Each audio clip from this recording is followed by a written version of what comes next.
Çox insanın sevdiyi o mahnını göstərən Paşa Əmircandan Ölərdim mahnısı. Akordlarına gitar.az saytından baxa bilərsiniz və nədir akordları? GM, BM, AM, BM asan akordlar var. Bu necədir? Orijinal ritmi budur. Bir aşağı vururuq, parmağımızı açırıq aşağı doğru, yuxarı, aşağı.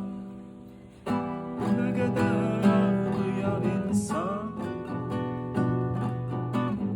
bilə bilsəydim ölərdim.